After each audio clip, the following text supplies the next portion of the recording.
And we're back with lab presentation 9. And we're back now on page 404 in your lab manual. And we're going to be looking at figure 52.4 down at the bottom of the page. Again, notice everything is labeled for you here. So with 52.4 then, take just a minute and orient yourself. Figure out what we're looking at here.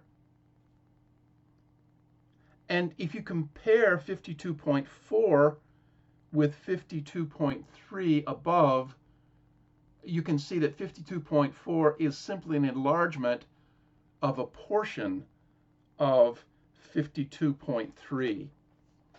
So take a minute now and see where 52.4 would fit into 52.3 up above.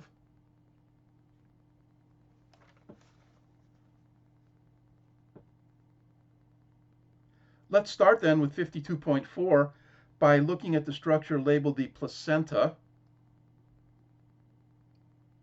And you'll recall last time we talked about the fact that the placenta is in part made of a portion of the chorion. And you'll remember the chorion is an extraembryonic membrane.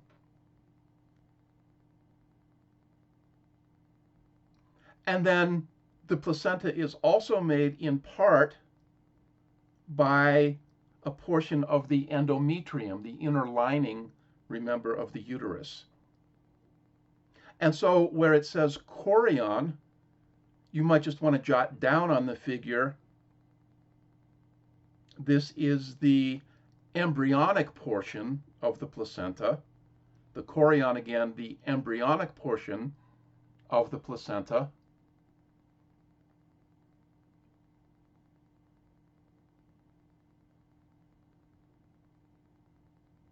And where it says endometrium, you might just want to jot down a reminder that the endometrium is the maternal portion of the placenta, the portion of the mother, the portion of the uterus of the mother that forms part of the placenta.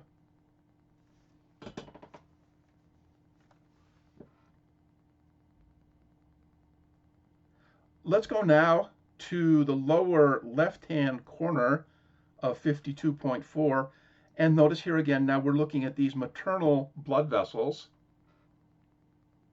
Take a minute and label a maternal arteriole. And you'll remember then from the previous figure, we said these maternal arterioles are the red vessels that we're seeing here.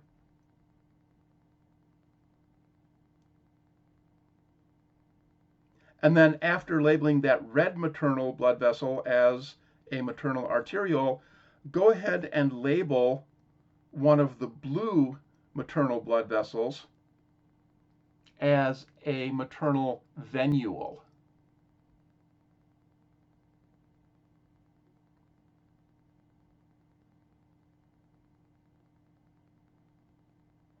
And if you think back, you should be familiar with those terms arteriole and venule from A&P 1.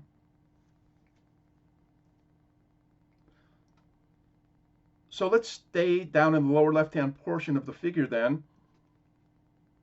And as we did last time then, let's go ahead and picture now one of the red vessels, one of the maternal arterioles, carrying oxygenated blood into a space,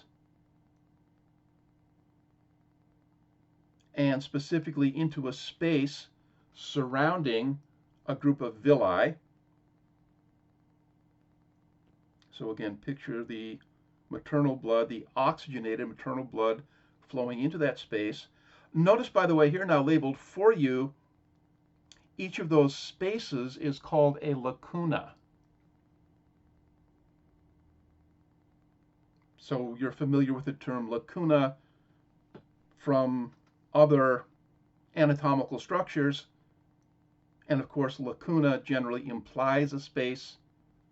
And now specifically again, realize that each lacuna that we're talking about here is a space that contains villi, contains chorionic villi, a space that contains chorionic villi, and a space into which maternal blood flows and then eventually leaves. Let's stick with that maternal blood flow for just a minute then. And what's happening, again, think back to the Life's Greatest Miracle video, and think back to where they were showing maternal blood coming into a lacuna, into a space, and washing over the villi of the placenta, and then that maternal blood leaving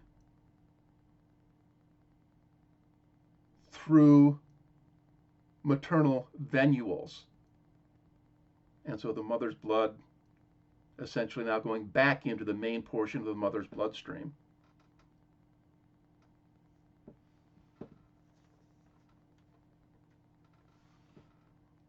Let's look now within the lacuna at the group of villi that are being shown there. And again, the villi are the finger-like projections. And notice here now, we can see in better detail than in the figure up above, that again, each villus contains both some blood vessels that are carrying oxygenated blood. So within the villi, notice some of the red blood vessels. And then also notice within each villus, there are some blood vessels carrying deoxygenated blood in the other direction. And so notice some of these blue blood vessels again in the villi. Let's go ahead then and start by talking about the flow of oxygenated blood. So trace now some of these small red blood vessels away from the villi, and notice then these red vessels, these vessels carrying oxygenated blood, are merging and eventually forming a single blood vessel. And as you can see then, this blood vessel is the umbilical vein. The umbilical vein then, you can see, is located in the umbilical cord.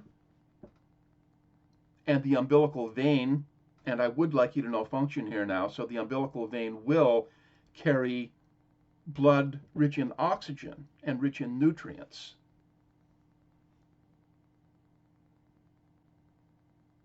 And this umbilical vein then carries this oxygenated blood with various nutrients.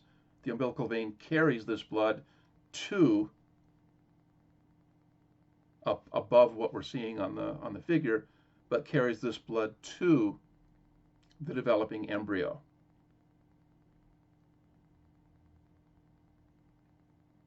Take a minute and think about it now. Notice this is an umbilical vein, and when we think about veins, typically we think about vessels that are carrying deoxygenated blood. But again, recall from A&P1 that the definition of a vein really rests not with what type of blood the vessel is carrying, but rather the direction in which the blood is being carried. And so recall then that veins, by definition, carry blood toward the heart. And if you think about it, then that's just what this umbilical vein is doing. It's carrying blood toward the embryonic heart.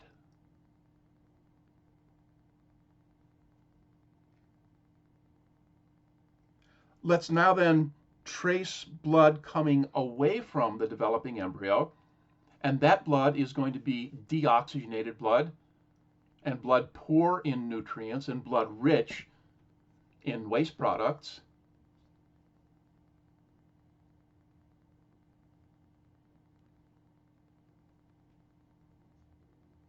And so imagine now, back to 52.4, just imagine the developing embryo up above what we're seeing in the figure.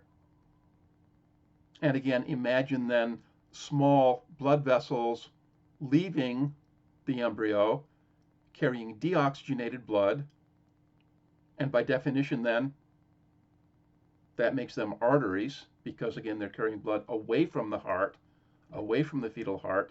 And again, now picture these small arteries merging to form larger and larger arteries. And notice then, labeled for you in the umbilical cord, you can see that we end up with 2 umbilical arteries.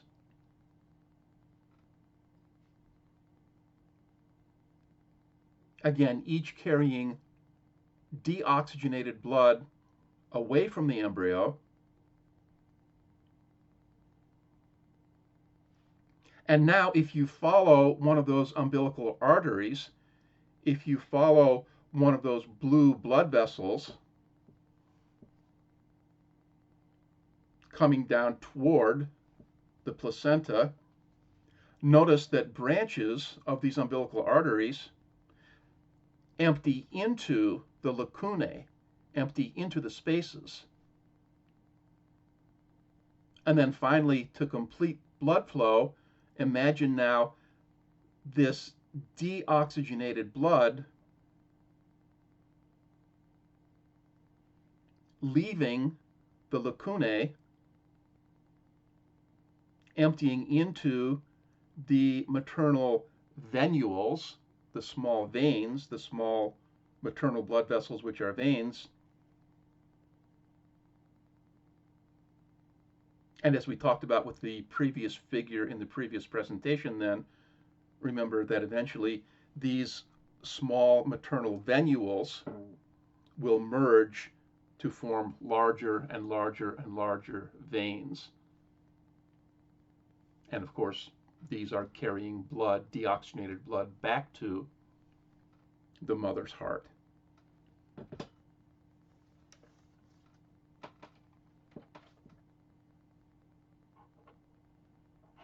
And with that, we're done with lab presentation 9.